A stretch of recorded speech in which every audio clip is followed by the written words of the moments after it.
High ನಾನು Sudeep from tech in Kannada. Android 14 ನಿಮ್ಮ ಹತ್ರ ಏನಾದರೂ ಲೇಟೆಸ್ಟ್ ಸ್ಮಾರ್ಟ್ಫೋನ್ ಇದ್ದರೆ ಅಥವಾ ಫ್ಲ್ಯಾಗ್ಶಿಪ್ ಸ್ಮಾರ್ಟ್ಫೋನ್ ಇದ್ದರೆ ನಿಮ್ಮ ಸ್ಮಾರ್ಟ್ಫೋನ್ಗೂ ಸಹ ಇನ್ನು ಕೆಲವೇ ದಿನಗಳಲ್ಲಿ ಈ ಆಂಡ್ರಾಯ್ಡ್ 14 ಅಪ್ಡೇಟ್ ಬರ್ಬೋದು.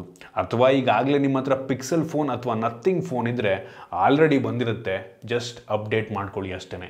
ನಾನಿವತ್ತು ಈ ವಿಡಿಯೋದಲ್ಲಿ ಈ ಆಂಡ್ರಾಯ್ಡ್ 14ಗೆ ಬರ್ತಿರುವಂಥ ಕೆಲವೊಂದು ಹೊಸ ಫೀಚರ್ಗಳ ಪರಿಚಯವನ್ನು ಮಾಡಿಕೊಡ್ತಾ ಇದ್ದೀನಿ. ಹೌದು, ಕೆಲವೊಂದು ಸಣ್ಣ ಸಣ್ಣ ಫೀಚರ್ಗಳು 14ಗೆ ಬರ್ತಾ ಇದೆ. ಅದರಲ್ಲಿ ಕೆಲವೊಂದು ಇಂಟ್ರೆಸ್ಟಿಂಗ್ ಅನಿಸಿದ್ದನ್ನು ಮಾತ್ರ ನಾನಿವತ್ತು ಲಿಸ್ಟ್ ಮಾಡಿದ್ದೀನಿ. ಮೊದಲನೇದಾಗಿ ಕೆಲವೊಂದು ಕಸ್ಟಮೈಸೇಷನ್ ಆಪ್ಷನ್ಗಳು ನಮಗೆ ಈ ಒಂದು 14ನಲ್ಲಿ ಸಿಗ್ತದೆ. ಫಾರ್ ಎಕ್ಸಾಂಪಲ್, ನಾವು ಈ ಲಾಕ್ ಸ್ಕ್ರೀನಲ್ಲಿರುವಂಥ ಕ್ಲಾಕನ್ನು ಕಸ್ಟಮೈಸ್ ಮಾಡ್ಬೋದು.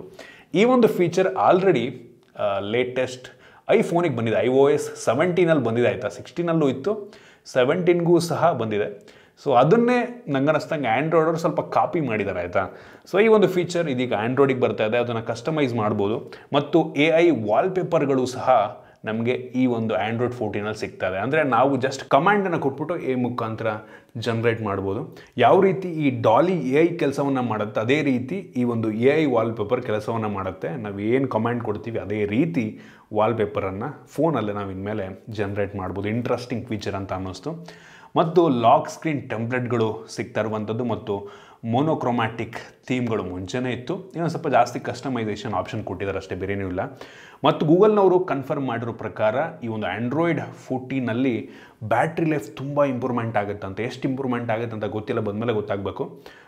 ಕಾದು ನೋಡೋಣ. ಒಟ್ಟಿಗೆ ಫುಲ್ಲು ಕಸ್ಟಮೈಸೇಷನ್ ಎಲ್ಲ ತುಂಬ ಚೆನ್ನಾಗಿ ಮಾಡಿದಾರಂತೆ. ಸೊ ಅದರಿಂದ ಬ್ಯಾಟ್ರಿ ಲೈಫ್ ಸ್ವಲ್ಪ ಇಂಪ್ರೂವ್ ಆಗುತ್ತಂತೆ. ನಂತರ ಅಲ್ಟ್ರಾ HDR ಕ್ಯಾಮ್ರಾ. ಸೊ ಇದೇನಪ್ಪ ಅಂತ ಅಂದರೆ ಈ ಸ್ಟಾಕ್ ಕ್ಯಾಮ್ರಾ ಏನಿರುತ್ತೆ ಅದರಲ್ಲಿ ಈ ಒಂದು ಅಲ್ಟ್ರಾ HDR ಫೀಚರ್ ಇರುತ್ತೆ. ಜೊತೆಗೆ ಈ ಸೋಷಿಯಲ್ ಆ್ಯಪ್ಗಳಲ್ಲಿ ಬರುವಂಥ ಕ್ಯಾಮ್ರಾದಲ್ಲೂ ಕೂಡ ಈ ಒಂದು HDR ಫೀಚರ್ ಇನ್ಮೇಲೆ ಎನೇಬಲ್ ಆಗುತ್ತಂತೆ.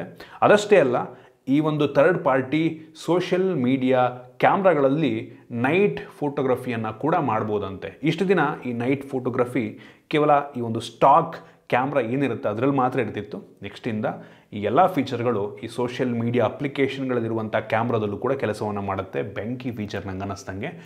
ಜೊತೆಗೆ ನಮ್ಮ ಸ್ಮಾರ್ಟ್ಫೋನ್ನ ಇನ್ಮೇಲೆ ವೆಬ್ ಕ್ಯಾಮ್ ರೀತಿ ಯೂಸ್ ಮಾಡ್ಬೋದು. ಬೆಂಕಿ ಫೀಚರ್ ನಂಗೆ ಅನ್ನಿಸ್ತಂಗೆ. ಸೊ ಆಂಡ್ರಾಯ್ಡ್ 14ಇಂದ ನೀವು ಡೈರೆಕ್ಟಾಗಿ USB ಕೇಬಲ್ನ ಕನೆಕ್ಟ್ ಮಾಡಿ ಅದನ್ನು ನಿಮ್ಮ ಲ್ಯಾಪ್ಟಾಪ್ಗೋ ಅಥವಾ ನಿಮ್ಮ ಡೆಸ್ಕ್ಟಾಪ್ಗೋ ಕನೆಕ್ಟ್ ಮಾಡಿದ್ರೆ ನಿಮ್ಮ ಫೋನು ವೆಬ್ ಕ್ಯಾಮ್ ರೀತಿ ಕೆಲಸವನ್ನು ಮಾಡುತ್ತೆ. ಬೆಂಕಿ ಫೀಚರ್ ಅಂತ ಹೇಳಕ್ಕೆ ಇಷ್ಟಪಡ್ತೀನಿ. ಇನ್ನು ಮುಂದಿನ ಫೀಚರ್ ಬಂದ್ಬಿಟ್ಟು ಮ್ಯಾಜಿಕ್ ಕಂಪೋಸ್ ಅಂತ ಆಯಿತಾ. ಇದು ಟೆಕ್ಸ್ಟ್ ಅಪ್ಲಿಕೇಶನ್ಗಳಲ್ಲಿ ಕೆಲಸವನ್ನು ಮಾಡುತ್ತೆ. ಬೆಂಕಿ feature.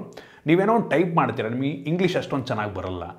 So what are you doing ಅಂತೇನೋ ಟೈಪ್ ಮಾಡ್ತೀರ ಅಂತ ಅಂದ್ಕೊಳ್ಳಿ. ಅದನ್ನು ಈ ವಾಟ್ ಆರ್ ಯು ಡೂಯಿಂಗ್ ಅನ್ನೋದನ್ನೇ ಬೇರೆ ರೀತಿ ಹೆಂಗೆ ಕೇಳ್ಬೋದು ಅಂತ ಅದೇ ಸಜೆಸ್ಟ್ ಮಾಡುತ್ತೆ. ಸಖತ್ ಫೀಚರ್ ಆಯಿತಾ. ಅಂದರೆ ಒಂದು ಕಾನ್ಫಿಡೆನ್ಸನ್ನು ನಿಮಗೆ ತಂದುಕೊಡೋದು ನಂಗೆ ಅನ್ನಿಸ್ತಂಗೆ ಈ ಒಂದು ಫೀಚರಿಂದ. ಏನೋ ಡಿಫ್ರೆಂಟಾಗಿ ಕೂಲಾಗಿ ಏನೋ ಕ್ವಶನ್ನ ಕೇಳ್ಬೋದು ಇಂಪ್ರೆಸ್ ಮಾಡೋದಕ್ಕೆ ಇಂಗ್ಲೀಷಲ್ಲಿ ಟೈಪ್ ಮಾಡಿಕೊಂಡು. ಇನ್ನು ಇದಾದ ನಂತರ ಡಾಟಾ ಶೇರಿಂಗ್. ಒಂದು ಅಪ್ಲಿಕೇಶನ್ಗೆ ನಾವು ಏನೆಲ್ಲ ಪರ್ಮಿಷನ್ ಕೊಡ್ತೀವಿ, ಫೋಟೋ ಪರ್ಮಿಷನ್ ಕೊಡಬೇಕಾ, ವಿಡಿಯೋ ಪರ್ಮಿಷನ್ ಕೊಡಬೇಕಾ, ನಮ್ಮದು ಲೊಕೇಶನ್ ಪರ್ಮಿಷನ್ ಕೊಡಬೇಕಾ. ಸೊ ಈ ಸಲ ಸ್ವಲ್ಪ ಜಾಸ್ತಿ ರಿಸ್ಟ್ರಿಕ್ಷನ್ಸು ಈ ಅಪ್ಲಿಕೇಶನ್ಗಳಿಗಿರುತ್ತೆ. ಮತ್ತು ಬ್ಯಾಕ್ಗ್ರೌಂಡ್ನಲ್ಲಿ ಈ ಪರ್ಮಿಷನ್ ಇದ್ದರೂ ಸಹ ಆ ಒಂದು ಡಾಟಾವನ್ನು ಅವರು ತಗೊಳ್ಳೋದಕ್ಕಾಗಲ್ಲ. ಸೊ ರಿಸ್ಟ್ರಿಕ್ಷನ್ಸ್ ಇದೆ ತುಂಬ. ಸೊ ಹೆವಿ ಫೀಚರ್ ಅಂತ ಹೇಳಕ್ಕೆ ಇಷ್ಟಪಡ್ತೀನಿ. ಇದರ ಜೊತೆಗೆ ಈ ಆಂಡ್ರಾಯ್ಡ್ ಡಿವೈಸ್ಗಳಿಗೆ ನಾವು ಇಯರಿಂಗ್ ಏಡ್ ಡಿವೈಸ್ನ ಕನೆಕ್ಟ್ ಮಾಡ್ಕೊಬೋದು. ಆಲ್ರೆಡಿ ಈ ಫೀಚರ್ ಇತ್ತು. ಈ ಸಲ ಆಂಡ್ರಾಯ್ಡ್ 14 ಏನಪ್ಪ ಮಾಡಿದ್ದಾರೆ ಅಂದರೆ ಒಂದು ಡೆಡಿಕೇಟೆಡ್ ಪೇಜ್ನೇ ಕೊಟ್ಬಿಟ್ಟಿದ್ದಾರೆ ಇದಕ್ಕೆ ಆಯಿತಾ. ಕೆಲವೊಂದು ಇಂಪ್ರೂವ್ಮೆಂಟ್ಸನ್ನು ಈ ಒಂದು ಆಂಡ್ರಾಯ್ಡ್ 14ನಲ್ಲಿ ಮಾಡಲಾಗಿದೆ. ನಾವು ಕಸ್ಟಮೈಸ್ ಮಾಡ್ಬೋದು ಯಾವ ಒಂದು ಸೌಂಡು ಈ ಒಂದು ಇಯರಿಂಗ್ ಏಡ್ ಡಿವೈಸಿಗೆ ಬರಬೇಕು, ಯಾವುದು ಬರಬಾರ್ದು ಅಂತ, ಯಾವುದು ಇಯರಿಂಗ್ ಏಡ್ ಡಿವೈಸಲ್ಲಿ ಕೇಳಿಸ್ಬೇಕು, ಯಾವುದು ಫೋನ್ ಸ್ಪೀಕರ್ನಲ್ಲಿ ಕೇಳಬೇಕು ಅಂತ. ಮತ್ತು ಸೌಂಡ್ ಏನಾದರೂ ತುಂಬ ಜಾಸ್ತಿ ಬರ್ತಾ ಇದೆ, ಯಾವುದೋ ಒಂದು ಜಾಗದಲ್ಲಿ ಕೂತಿರ್ತಾರೆ ಪಾಪ ಗೊತ್ತಾಗ್ತಿರಲ್ಲ ಅವರಿಗೆ. ಸೊ ಯಾವ ಜಾಗದಲ್ಲಿ ತುಂಬ ಜಾಸ್ತಿ ಸೌಂಡ್ ಬರ್ತಾ ಇದೆ ಅಂತ ಒಂದು ಡಿವೈಸ್ ಆ ಒಂದು ಆಡಿಯೋನ ರೆಕಾರ್ಡ್ ಮಾಡಿಕೊಂಡು ವೈಬ್ರೇಷನ್ ಮುಖಾಂತರ ನೋಟಿಫಿಕೇಶನ್ ಕಳಿಸುತ್ತೆ ಪಾಪಪ್ ಮುಖಾಂತರ ಆಯಿತಾ. ಸೌಂಡ್ ಬರ್ತಾ ಇದೆ ಅಥವಾ ಆ ಜಾಗದಿಂದ ಹೊರಡಿ ಅಂತನೋ ಈ ರೀತಿ ಪಾಪಪ್ ನೋಟಿಫಿಕೇಶನ್ ಮುಖಾಂತರ ವಾರ್ನ್ ಮಾಡುತ್ತೆ. ಈ ರೀತಿ ಕೆಲವೊಂದು ಫೀಚರ್ಗಳು ಬರ್ತಾ ಇದೆ ಈ ಆಂಡ್ರಾಯ್ಡ್ 14ಗೆ. ಅಂದರೆ ಇಯರಿಂಗ್ ಏಡ್ ಡಿವೈಸನ್ನು ಯೂಸ್ ಮಾಡೋರಿಗೆ ಹೆವಿ ಯೂಸ್ ಆಗುತ್ತೆ.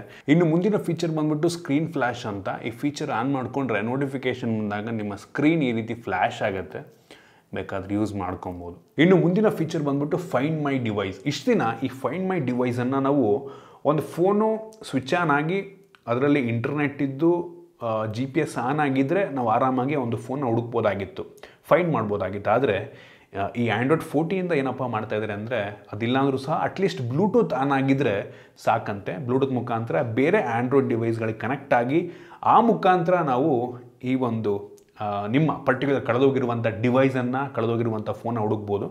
ಸಖತ್ ಫೀಚರ್ ನಂಗೆ ಅನ್ನಿಸ್ತಂಗೆ. ಕಾದು ನೋಡೋಣ ಹೆಂಗಿರುತ್ತೆ ಅದು ಅಂತ. ನಂತರ ಲಾಸ್ಲೆಸ್ USB ಆಡಿಯೋ ಔಟ್ಪುಟ್ಟನ್ನು ಈ ಸಲ ಆ್ಯಂಡ್ರಾಯ್ಡ್ 14ಇಂದ ಕೊಡ್ತಾ ಇದ್ದಾರೆ. ಅಂದರೆ ನೀವು USB Type-C ಮುಖಾಂತರ ಹೆಡ್ಫೋನ್ಗೆ ನೀವು ಕನೆಕ್ಟ್ ಮಾಡ್ಕೊಂಡಿದ್ದೀರಾ ಅಂದರೆ ಯಾವುದೇ ಲಾಸ್ ಇಲ್ಲದೆ, ಕ್ವಾಲಿಟಿ ಲಾಸ್ ಆಗಲ್ಲ ಆಯಿತಾ. 100% ಆಡಿಯೋ ಅಷ್ಟೇ ಕ್ಲಾರಿಟಿಯಲ್ಲಿ ನಿಮಗೆ ಕಿವಿ ಕೇಳುತ್ತಂತೆ. ಸೊ ಈ ಒಂದು ಫೀಚರ್ ಬರ್ತಾ ಇದೆ. ಜೊತೆಗೆ ಆ್ಯಂಡ್ರಾಯ್ಡ್ 14ನಲ್ಲಿ ಬ್ಯಾಕ್ಗ್ರೌಂಡಲ್ಲಿ ಇನ್ಸ್ಟಾಲ್ ಆದಂಥ ಅಪ್ಲಿಕೇಶನ್ಗಳನ್ನು ತೋರಿಸುತ್ತಂತೆ. ಅದಕ್ಕೊಂದು ಹೊಸ ಪೇಜ್ನ ಕೊಟ್ಟಿದ್ದಾರೆ. ಬ್ಯಾಕ್ಗ್ರೌಂಡ್ನಲ್ಲಿ ಇನ್ಸ್ಟಾಲ್ ಆದಂಥ ಪೇಜ್ಗಳ ಲಿಸ್ಟನ್ನು ನೀವು ನೋಡ್ಬೋದು. ನಿಮಗೆ ಗೊತ್ತಿಲ್ಲದಂಗೆ ಬ್ಯಾಕ್ಗ್ರೌಂಡಲ್ಲಿ ಯಾವುದಾದ್ರೂ ಅಪ್ಲಿಕೇಶನ್ ಇನ್ಸ್ಟಾಲ್ ಆಗಿದ್ದರೆ ಈ ಒಂದು ಪೇಜಲ್ಲಿ ಗೊತ್ತಾಗ್ಬಿಡುತ್ತೆ. ನಿಮ್ಗೆ ಗೊತ್ತಿಲ್ಲದಂಗೆ ಇನ್ಸ್ಟಾಲ್ ಆಗಿದೆ ಅಂತ ಅಲ್ಲೇ ತೋರಿಸ್ಬಿಡುತ್ತೆ.